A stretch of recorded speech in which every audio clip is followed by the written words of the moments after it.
ওরে গান্ডু, শোন তবে আমার কিচ্ছু হয়নি। তোকে জাস্ট আমি একটা টেস্ট নিচ্ছিলাম, আর তাতে তুই খুব ভালো মতোই ফেল করেছিস বোকাচোদা। মেয়েদেরকে খুব দুর্বল ভাবিস তাই না? হ্যাঁ, ওটাকেই না বলে ভালোবাসা। বাস, ডোন্ট কল মি এগেন।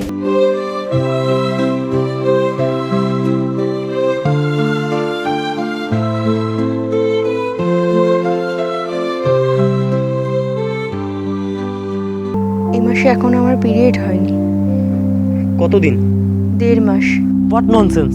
খবরদার, অ্যাবর্শনের কথা একদম মুখে আনবে না। যে আসছে তাকে আমি স্বীকৃতি দেবো।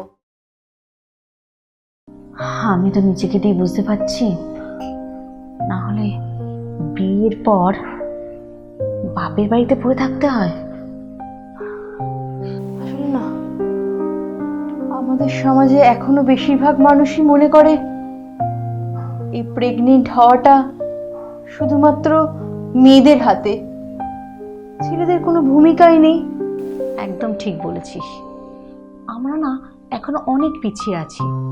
আচ্ছা ছাড় ওইসব কথা, তুই টেস্ট করেছিস? কখন করবি?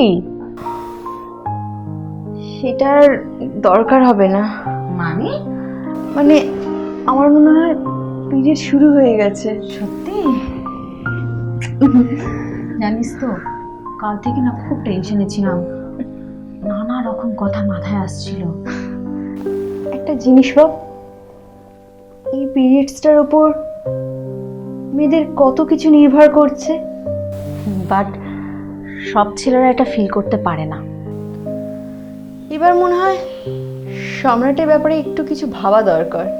অবশ্যই, 1 বছর কাটানো আর একটা জীবন কাটানো একদম আলাদা। বলতে বলতেই ফোন করেছে। এটাই সঠিক সময় ওকে বুঝে নেওয়ার। দাঁড়া। হ্যালো। এতক্ষণ লাগলো ফোন ধরতে? টেস্ট করেছো? করেছি। সেটা কি হলো বলো। পজিটিভ। বাহ, আমি জানতাম এটাই হবে। সেদিন বারবার করে তোমায় বলেছিলাম প্রোটেকশন নেই, আর কিছুতেই নিতে দিলে না। তোমার বেশি রস, তাই না? এবার তুমি আর তোমার দিদি মিলে সব ঝড় সামলাও, আমাকে একদম ডিস্টার্ব করবে না। এটাই তো চেয়েছিলে। আমাকে ফাঁসিয়ে খুব খুশি, তাই না? তোমরা সব মেয়েরা সমান, তোমাদের সবটাই প্রিপ্ল্যান ছিল।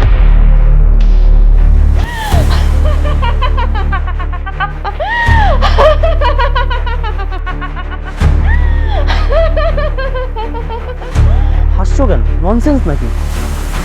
আবার কি মতলব করেছো? খুশি না এবার? ওরে গান্ডু, শোন তবে আমার কিচ্ছু হয়নি। তোকে জাস্ট আমি একটা টেস্ট নিচ্ছিলাম, আর তাতে তুই খুব ভালো মতোই ফেল করেছিস বোকাচোদা। মেয়েদেরকে খুব দুর্বল ভাবিস তাই না? হ্যাঁ, ওটাকেই না বলে ভালোবাসা। বাস, ডোন্ট কল মি এগেন, ওকে? তোকে না আমার পুরুষ বলতে জাস্ট ঘৃণা করে, বুঝলি? জাস্ট ঘৃণা করে। কারণ প্রকৃত পুরুষরা কখনো পালায় না, তারা পাশে থাকে। এরপর থেকে যদি তুই কোনো মেয়ের সাথে কোনো সম্পর্কে যাস, তার পুরো দায়িত্ব নিতে শেখ, বুঝলি? গুড বাই ফর এভার, গান্ডু। জীবনসঙ্গী এরকম হওয়া উচিত, যে বিপদের সময় মুখ ঘুরে না থেকে পাশে থেকে সাহায্য করবে, মনোবল বাড়াবে। আর সেটুকু যদি না পাই, তাহলে সেই সম্পর্কের কোনো মানেই হয় না।